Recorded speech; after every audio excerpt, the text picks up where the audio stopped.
What? Don't be scared. Don't be scared. Don't be scared. Goofy dog, what are you doing? You're a good boy. Let's get into what this channel's about. I got me some ice cold bottled joy. Read into that whatever you want. We've got Stanley the Wonder Mutt and the ever vigilant Zeus the Dober dog standing guard. And let's talk a little bit about why this channel is going to exist. 32 years ago, 1987, I was 14. I wanted a 55, like really bad. And, excuse me, there was an ad in the paper, classified ad, because that's what you did back then. There was no picture. It just said, for sale, 55 Chevy, 500 bucks. I think it might have said in pieces. I'm not sure.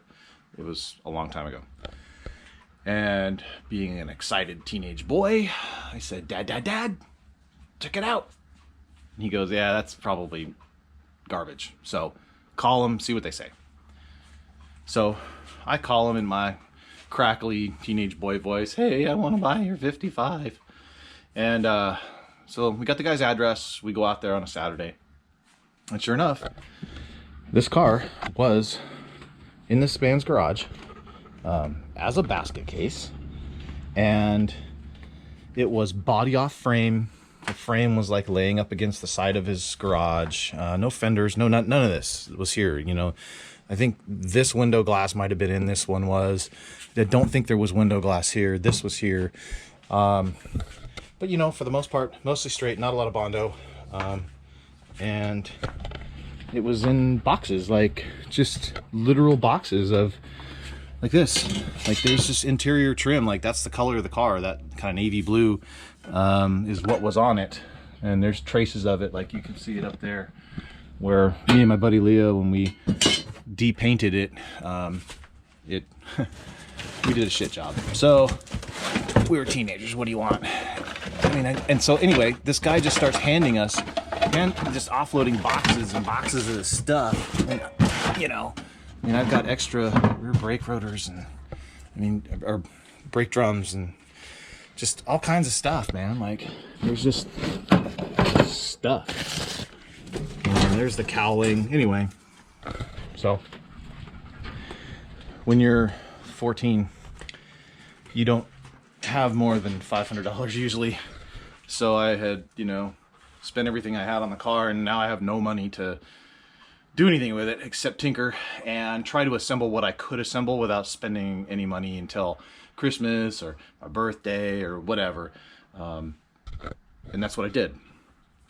So a lot of this is pretty hokey.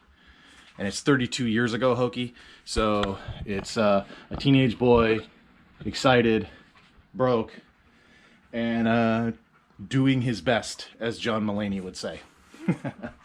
So the only thing that I did with it in high school was I won the senior burnout contest in it because I got the engine finished, I got the transmission done. It's a small block Chevrolet, nothing really special about it. It's a turbo 400 transmission. Again, nothing very, just maybe a shift kit in it, and it's probably ruined by now from sitting for the last 10 or 15 years. It's got a Jazz fuel cell in it, battery relocated to the back because that was just the easy stuff to do. And when we got the thing, we loaded the body onto the open trailer. We put the frame of the car up on the lumber rack of the truck. And we just loaded all these boxes. And my dad said, hey, this has got to be a mistake, man. There's no way for 500 bucks we're getting this whole car. And he handed the guy 5 $100 bills in anticipation of him going, oh, the ad should have been 2,500 or whatever. And the guy said, thank you very much. Hope you guys, you know, finish it. Wish you well. And we went down the road with the deal of the Millennium. Finished it up, won senior burnout contest, and never really touched it again for a few years as I went to college. I had a little, you know, beater Plymouth Champ. If you don't know what a Plymouth Champ is, Google that. It's awful. It's an awful car.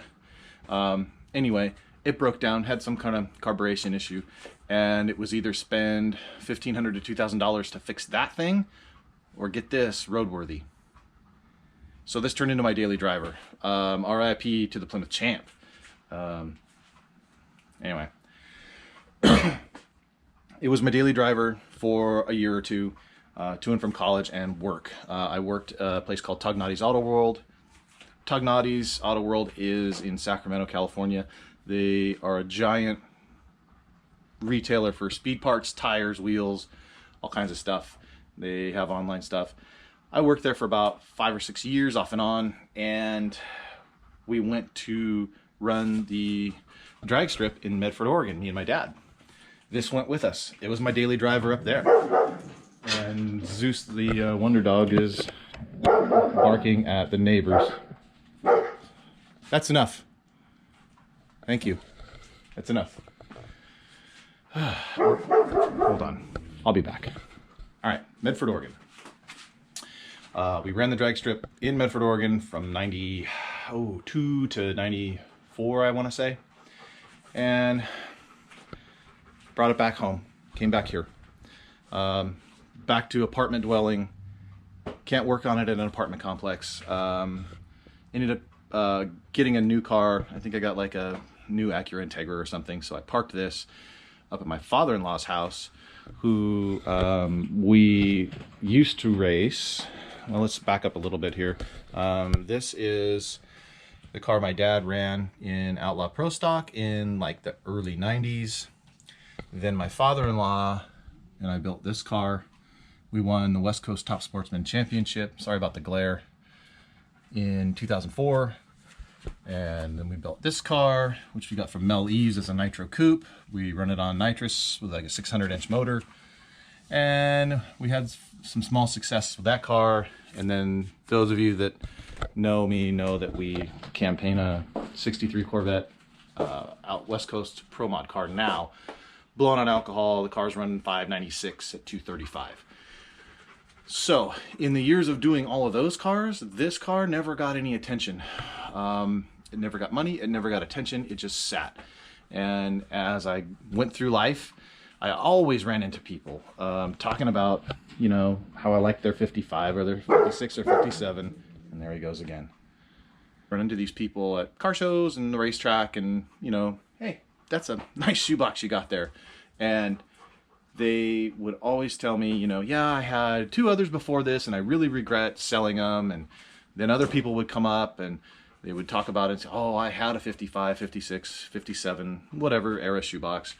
I wish I never got rid of it. Well, I vowed to never be one of those guys. This car's never been for sale. I've never considered selling it. My wife is like super supportive about, you know, that thing in my head that makes me think that way. And so here we are, 32 years later. We also campaigned my daughter's junior dragster when she was 9. So any money that we had went to the junior car. It never went to this car. So she raced a 1290, 1190, 890, and then 790. And, you know, new cars, new motors, new clutches, all that stuff went into the junior program. All that money and time that would have gone to this went to her car and her racing program. And she won the Western Conference Finals. She has just recently, again, won the Sacramento Raceway Points Championship this year, and we sold the car. Everything's gone. She got tired of it. She said, Dad, I want to race big cars. And I said, well, okay, so a year or two, yeah, when she turned 13, we started doing what's called Junior Street. Junior Street is for 13-year-old and up to 16, who can drive a full-size car at an NHRA race, you know, your local bracket race, right? And as the guardian or parent, you get to ride shotgun. And that's frightening.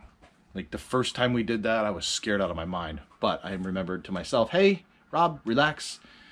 She's been drag racing for 4 years. So she understands how it all works. It's just bigger. And technically, since she was driving a 790 dragster, she was driving my truck in this Junior Street. The Junior dragster is way quicker and way faster than that thing. So we're in this big lumbering beast, like, you're fine.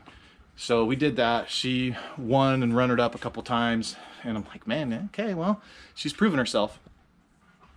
So we sold all that stuff. We sold her junior car, we sold the golf cart, we sold all the stuff that took up the rest of this garage. And now we're gonna take those funds, put it into this in a proper way, resurrect the No Regrets 55, and she's gonna drive it at the bracket races for now. And in the future, may be able to drive my dad's blown 5-speed Lenco period correct 56 Chevy Gasser, and you'll see some video of that. And that's a super fun car to drive. I get to drive it too. And who knows, if the Pro Mod car's still around, when she hits the right age, she may get to dump the clutch on that thing too. So you know the drill with these YouTube videos.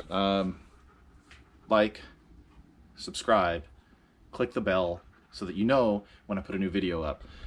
I've got some content that, you know, is going to be pretty cool to bring this thing back. We're going to have some pretty epic failures, I'm sure. Hopefully I don't burn this place down. And thanks for watching. I appreciate it. And follow along on this journey. Like, subscribe, hit the bell like they say. Share this with your friends, your fellow gearheads, your shoebox enthusiasts. And we'll see you next time. Say goodbye, Zeus. Good enough.